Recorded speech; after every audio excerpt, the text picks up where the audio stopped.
Hi everyone, welcome and thank you for joining. My name is Kirishant. I'm from the digital transformation team at eGuardian, and today we are going to be talking about Zoho eProtect, covering what it is, why email security matters in the first place, and how eProtect specially integrates with Microsoft 365 to protect your organization. So we have a good amount to cover for today's session. So we'll start with why email security is important and moreover some common types of email threats, and then I will take you all right away with a live demo by covering some use cases. I'm providing use cases because that would connect more to the user when we are demonstrating. And then finally, I would conclude with the Q&A session. You could drop your questions in the chat box. So let's move on to the next slide. So starting with why is email security important? So before we talk about any specific product, I want to spend a minute on why this topic deserves your attention at all. Email is hands down the number one entry point for cyber attacks today. It's the front door that most attackers try first. And there's a simple reason for that, which it is the channel every single one of us uses every day without thinking twice about it. For example, we open attachments, click links, reply to people we trust, and that familiarity is exactly where attackers take advantage of. If you look at the global email traffic, a significant chunk of it isn't even legitimate. It's actually spam, phishing attempts, or outright malicious payload riding along the normal business communication. And the threats aren't static, they evolve constantly. For instance, what, what worked as a filter last year might miss a new phishing technique this year. So, this isn't set it up once and forget it problem, it requires ongoing proactive defense. That's really the foundation of everything we'll talk about today. So, moving on, I will talk about some of the key benefits of email security. First, obviously, secure communication by making sure what people send and receive is trustworthy. Second is regulatory compliance. A lot of industries have strict requirements around how communications are retained, protected, and produced when needed. Good email security isn't just about blocking bad things, it's about proving you handle data responsibly. Third is the reduced financial risk. Business email compromise and phishing attacks aren't just embarrassing, they cost real money. Wire fraud, ransomware payouts, incident response cost, these add up fast. Fourth is the reduced operational disruptions. Every hour your team spends dealing with phishing incident or a malware outbreak is an hour not spent on actual work. For example, if there has been a phishing attack in your organization, a certain amount of time will be consumed to resolve that issue. That, however, should be actually be spent on work, not on phishing attacks. So this is what I meant by reduced operational disruptions. And finally, brand reputation. So if your domain gets compromised or used to send spam, or if a data breach becomes public, that damages trust with your customer and partners, sometimes for years as well. So this is really a business conversation, not just a technical one. Moving on, I have provided some of the common email threats. So these are some of the basic ones, some of the most common ones actually. So starting out with spamming. So this is the most basic form. So how they do this is by messages sent in bulk, usually by bots or fraudsters to promote products or spread malicious links. Most of us think of this as just an annoyance, but it's also often the delivery mechanism for something worse. Next is the phishing. So, phishing is more targeted and more dangerous. They are basically deceptive emails that mimic a trusted sender, designed to trick the recipient into clicking a malicious link or an attachment, or ultimately to steal personal or financial data. And then we have the malware attacks. So these are emails with embedded links or attachments that, when clicked, downloads malicious software onto the device. That could be a spyware, scareware, adware, or an ransomware. And a ransomware in particular can bring an entire organization to a standstill. And then finally, we have the business email compromise or BEC. So, this is where attackers impersonate a high level executive or a known vendor and use urgency and authority to trick an employee into transferring funds or handing over sensitive information. These are often highly targeted and very convincing, which is just a well crafted request that looks like it's coming from your CEO. This is the range of threats that any serious email security solution needs to handle, and it's exactly why eProtect is built for. So, in the next slide, let me explain about what is eProtect. At its core, eProtect is a cloud based email security and archival solution. So it shields businesses from both targeted attacks and more opportunistic, high volume intrusions like spam and phishing. And alongside that security layer, it also provides secure, defensible archiving for e discovery.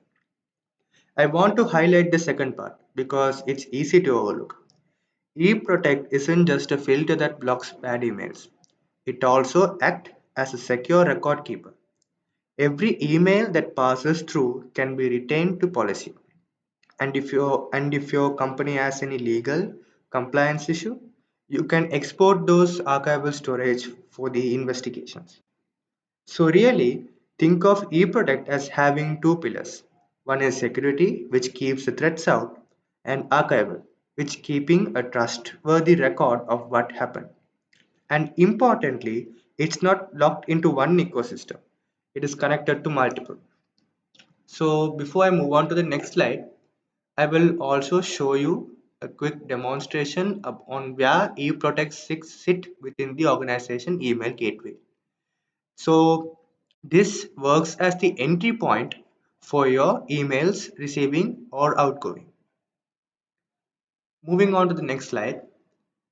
So these are some of the email providers with which eProtect can easily integrate with.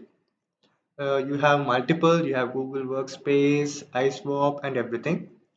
But in particular, in today's session, we'll be discussing about integrating with Microsoft 365. So let's start ahead. So let's start ahead with the with the use case one.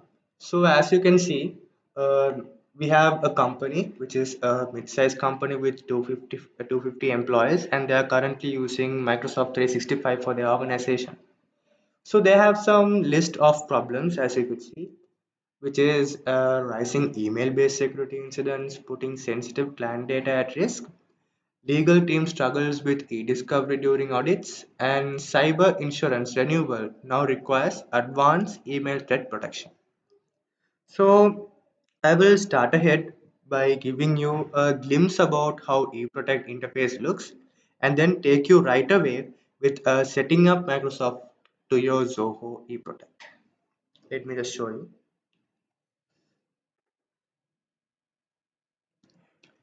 So when you open eProtect, this is the dashboard that you get. Here you can see some of the comprehensive detail about your entire organization. For example, the organization name, the superadmin account, the plan that you have purchased, and the renewal date. And you can also see some statistics on both the e-discovery and email protection. And you can also filter them out with certain time period, like last week, or you could take for this month as well. So when you start with the e-discovery, you get some archived email stats. So the amount of emails, inbound emails, and the amount of outbound emails, and the total emails. And all this have been archived, and the list of users, storage used by the users, and you also get to have see some investigations and holds. Moreover, the exports that you have carried out and the exports and deletes. So these statistical information gives you a very comprehensive detail and a summary of your entire eProtect status. So which is more convenient as the user enters the eProtect, they get this comprehensive dashboard. And you also similarly have eProtects and some of the spams, threat blocks, all these will provide a statistical data for your review. So without further ado, I will start ahead with demonstrating on how to set up your eProtect with Microsoft. So to begin with, the initial step you have to carry out is start by adding your domain. So initially, what you could do is you can just use this add button and add your desired domain here. For example, if it is test, and you can save them. Once you save the domain, you get the domain listed here, and you can just click on it, and then you have the domain details. And when you go to the email routing, so in this section, you have to give the destination which email routing has been configured for the domain. For example, I have provided here the Microsoft destination for this domain. And once you add these, you can go to the start ahead with adding the mail exchanger for your eProtect. So once you add this MX to your DNS of the domain, all the mails start will be starting to receive to your eProtects account. And you can also verify your Zoho verification in the domain for the domain so that the emails doesn't hit spam. Moving on, once you are done with all these inbound configuration, you start to receive all the emails to eProtect, you can go ahead and set up the outbound relay as well. So as you know, as it is the main security gateway, both the inbound and outbound has to be configured. So what you could do here is you can start ahead with adding some IP whitelist. So I have added certain whitelist with the masks. So these are the IP address that have been allowed to send emails from your organization. For the Microsoft, I've added a set of IP addresses and with the IP mask. So once you are done adding this IP mask, next you have to move to the Exchange Admin Center. In the Exchange Admin Center, you have to create a connector and a rule to make the connector work. So let's start ahead by demonstrating how to create a connector. You could simply use the add connector button. You could just add the connector, and the connection from you have to select the Office 365, and the connection to is the partner organization. And then you can add a connector name, and then you have to select the specify you want to use this connector. You have to select it as this, which is only when I have a transport rule set up that redirects message to this connector. And then you select the uh, second one, which is route email through the smart host. And for this smart host, you can use this eProtect one. There are three smart hosts. You can simply copy it and then paste them here and can add them. Likewise, you have to add all these outbound smart hosts. And once you are done, for this security restriction, you can keep them as default. And then you have to add a validation email and have to validate. So once you do it, you get the connector created. As you can see, this is the connector that I'm initially using. So these are the configurations. And once the connector has been created, you have to create a transport rule to make this connector functionable. You can simply use the add rule section. You can add it, create a new rule, and then you can add a name for it, add a reasonable name. And yeah, for this apply this rule if section, you have to select the sender, and for this one you have to select is external or internal, and it should be inside the organization. Click save.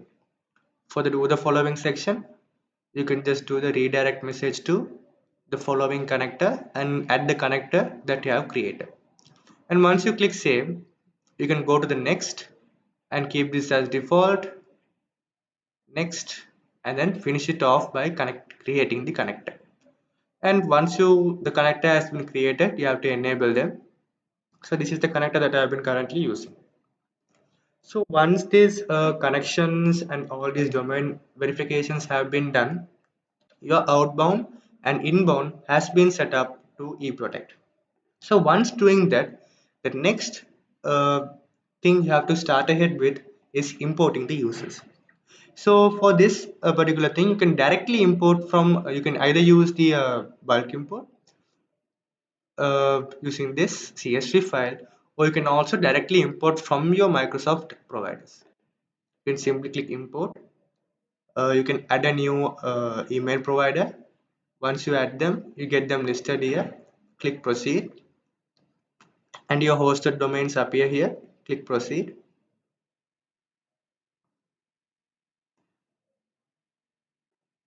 So once this has been added, the current new account that I've created is the Zoho role account. And if I click proceed, you have to create a name for this, and then add a password.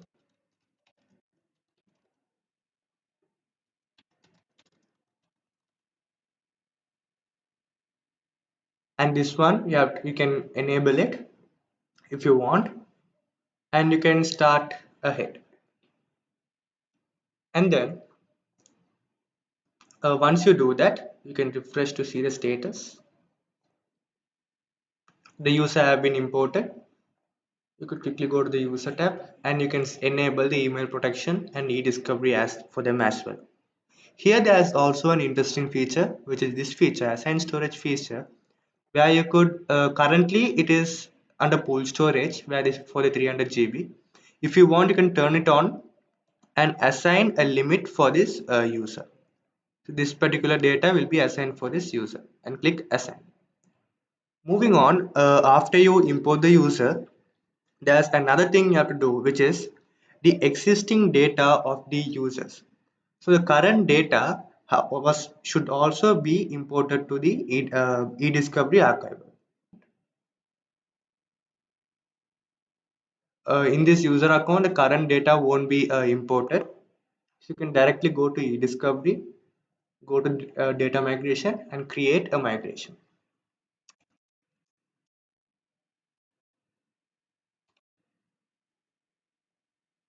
And you can add the email provider, select the folders, save. And the users, you have to select the user in the source site, which is Zoho at DDTech, and then the destination for this. So you can start ahead with refreshing.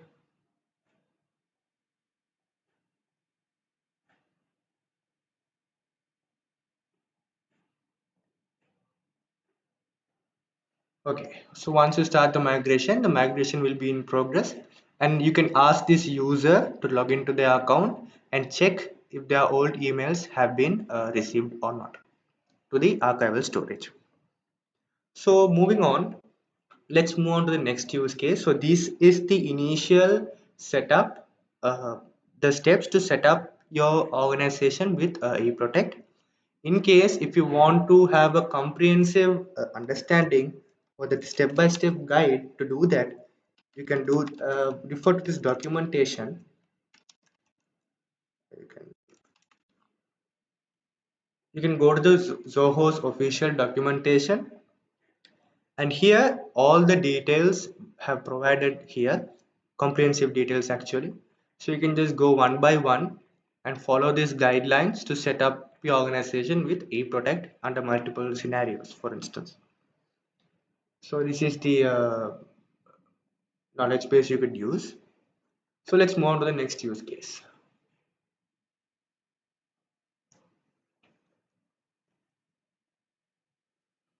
So the next use case that we have is anti-spam filtering. So the organization is receiving routine spam plus a pattern of repeated unsolicited emails originating from Russian and Chinese language content. So here they have been receiving certain list amount of emails from international countries like Russia or Chinese. So let me quickly demonstrate you on these anti-spam features. Let's go to the eProtect account and you have to go to the email protection, and here you have the anti-spam settings. So it has a spam control system that provides multiple options to customize the email protection settings to suit your organization needs. You can also customize the action to be taken on unverified emails. Set up allowed list, you can set up blocked list. Likewise, you could set up some spam processing. Um, Currently, this is the default spam setting that you get, the spam processing for your organization. In case if you want to customize separately for your organization, you could use these lists. So currently, according to our use case, they have been receiving a certain amount of emails from international countries. That's where you could use this international spam. Here, the language that they have mentioned is Russian and Chinese. You could click the add button and add the language here. And by doing so, any emails that have been received from these two languages will move to the spam. Let me quickly show you an example.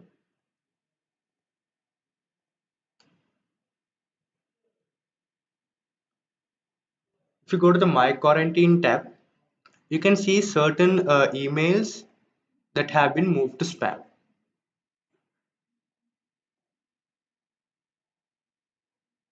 So if you take this email for example, this have been moved to spam because this is in Hindi. So these emails have been moved to spam because they have been sent from a certain language. As you can see, I have also added the language Hindi in here. Uh, Give me a moment, it's loading. You can see the language Hindi, and in the My Quarantine, the emails that have been sent under the language Hindi have been blocked and moved to spam under quarantine. And then we'll move on to the so this is what the international spam control works. So any emails that have been received on the language that you add will move to the quarantine tab. From this place you could either deliver it to the user's inbox or keep them in the quarantine or reject them as well. Moving on to the next use case.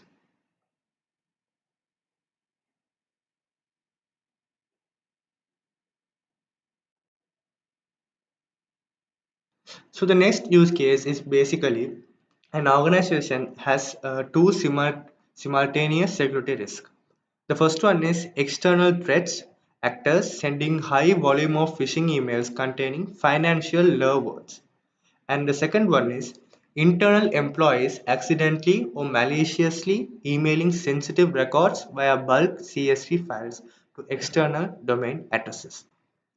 So when we talk about these external threats, for example, certain words related to financial wordings, for example, payment, debit, credit, all this, you could create an incoming rule for them.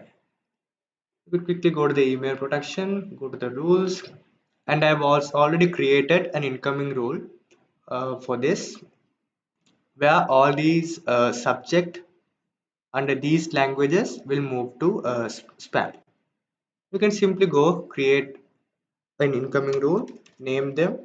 You can add the conditions. There are multiple options available. You can set any of these conditions and add the values here. And once you are done with it, the rule will be created. And you have to activate this rule as well. So previously, I have sent some emails under the under the wordings like financial, like payment and card. You can view them here. So you could see I have sent an email from an account to the EGL demo, which is in the organization under the subject payment. This have been categorized as spam and it moves to the incoming quarantined emails. So this will be very useful for your organization if you are constantly getting certain spam emails regarding threatening your financial department. So you could simply create a rule for them, and anything that matches the rule will move to the quarantined emails. And as you can see, for the outgoing emails, so preventing your employees from sharing any financial details with the external people, you could also set the rules for them, which is the outgoing rule. So here I have previously created an outgoing rule where if the attachment type is CSV, the email will be restricted from sending. So you could view that in the delivery logs, where for today there's an email that have been failed, which is has an attachment type of CSV. You can also configure the action based on it. You can simply change the actions. For example, instead of restricting the emails, you can simply move the email to the spam. You can simply edit them.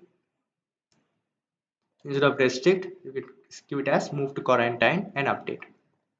So let's just send a sample email to an outsider and see if the email is being sent. For example, if we get to send to this account at the yes, test,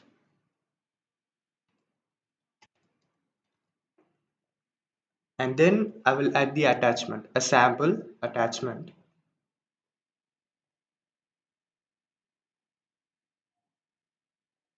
Go to the downloads, you have the sample CSV file, and then click send. So let's just see. So this email has been sent, and the action that have been carried out is move to quarantine. Let's just quickly go to eProtect and select outgoing and refresh. So here you can see.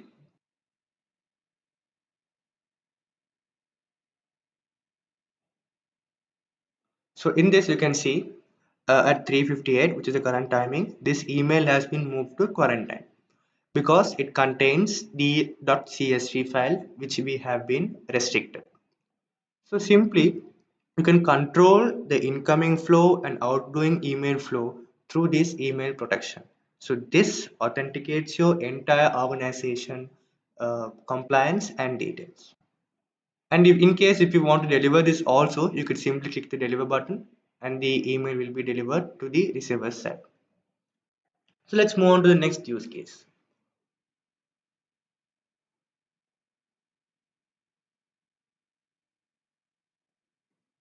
So in the next use case, we have the legal hold and investigation, which is mainly covering the e-discovery. So when we see here, so a sensitive document was accidentally shared externally and exposed to the public. So the legal and compliance team need to audit the breach and preserve all related communication for regulatory review without risk of file deletion or tampering. So as we seen before, uh, a document has been shared from outside the organization. So to prevent this or get a proof of who has sent this, we can use the investigations tab in the macro eProtect. You can simply go to the e-discovery portal. Here you have the investigations. Before we dive into investigations, we have the retention. So retention, you can set up custom retentions here. Currently it's set to retain forever. If you want to retain it for a certain amount of time, for example 365 days or months or years, you could customize them here and click save. You can also create custom policies depending on your users level. So moving on to the investigations. So according to our scenario, a document has been shared. Let's quickly create an investigation. And once you create the investigations, you can right away go and create a new search. So in this, we're going to create the test, apply it to all the users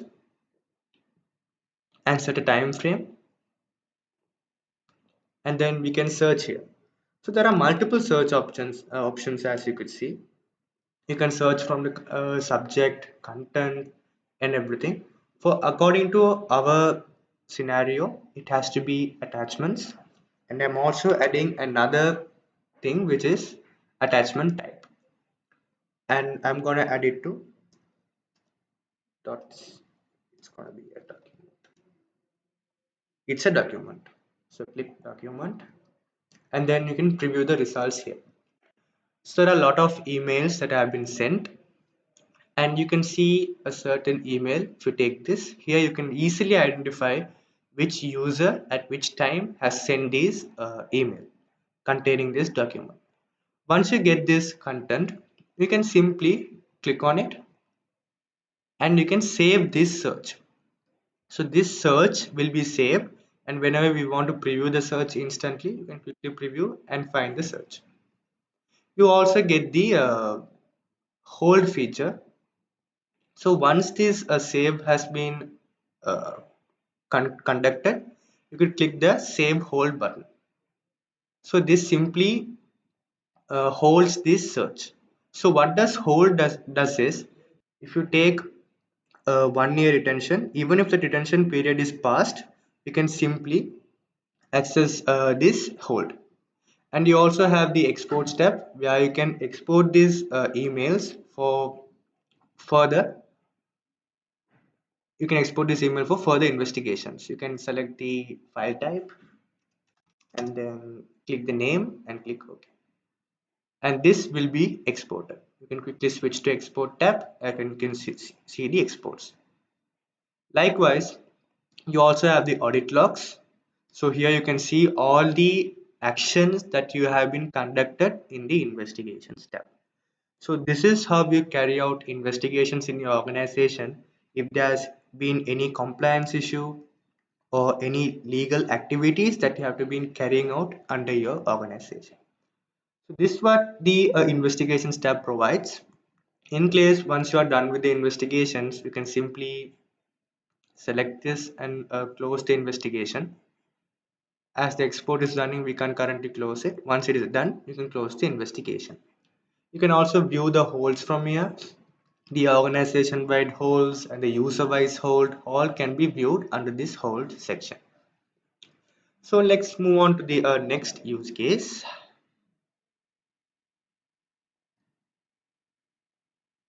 So we also have the next use case, which is export archived emails. So an employee is leaving the organization and HR needs a complete export of their mailbox data for record keeping. This can be also simply done by the eProtect, where you have a feature called data management. So under data management, you have export and purge. So what this does is, when you create a new export, for example, test, select the Zoho role account, and you have to select a date frame. You can customize them, and you can select a frame here and then add the search. You can conduct a search in case if you want them. I'm not doing any search, if not encrypting, and give it as export and purge. And you have to verify your identity as this is an important action that has been conducted, and this export has been scheduled. You can view the status from this tab, and once this export has been done, let me take some sample exports. You can go to files and download the exported file right away from the exports tab. So this is what the export and purge feature gives you. And a point to note is, once this email has been exported, this will be deleted under your eDiscovery portal. The email that has been exported won't be available in the archival once it has been exported. So this is the comprehensive export and purge feature. Let's move on to the next use case, if there is any. So we have approached the end of the session for today. Before concluding, some of the key features that we have in eProtect, which is to mention, is the delivery logs. So delivery logs provides an entire email incoming and outgoing regardless of users. You can see the incoming and outgoing for the entire users. You can filter them out by the date ranges as well. You can select within 30 days and can view all the emails that have been received and sent. So click a certain email, you can see the delivery status, the classifications, and the entire email information. This provides a comprehensive details of the emails and the routing that has been done and everything.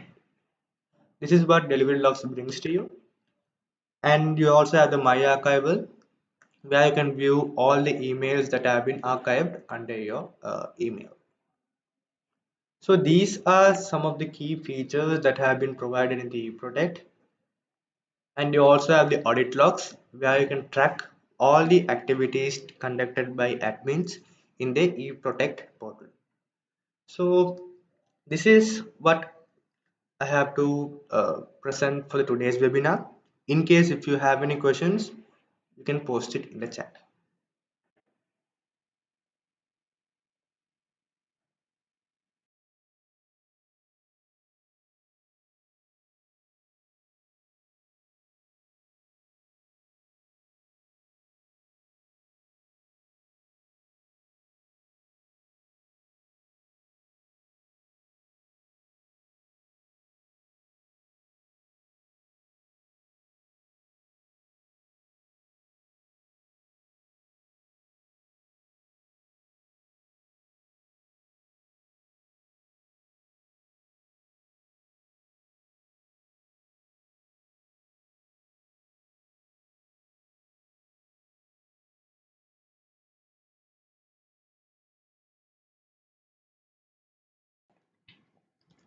So we do have a question posted in the chat from a participant.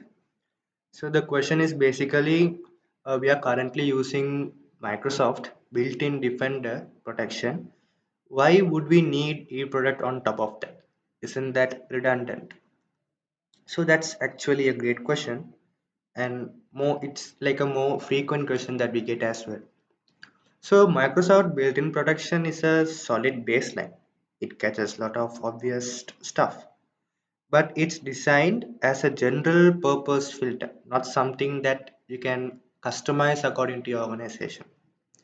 eProtect sits as an additional dedicated layer in front of them, giving you custom incoming and outgoing, for example, like rules, smart alerts, and external sender warnings. Or also, as you see, language or pattern based detection for things like repeated Russian or Chinese spam campaigns we showed earlier. So it also at the archival and e-discovery within them, which Microsoft 365 native tool don't handle nearly as well for a legal compliance needs. So it's less about replacing Microsoft production and more about layering on the specific controls and visibility your organization needs, which, as we mentioned earlier, it's increasingly something cyber insurers are asking for too. So that's a good question. We also have a second question. So this question is, if eProtect blocks or quarantine a legitimate email by mistake, how do we get it back?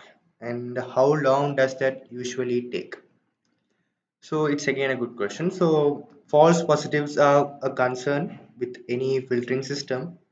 If a legitimate email has been caught by mistake, the recipient can simply can go into the spam folder and mark it as not spam, or the trusted sender directly.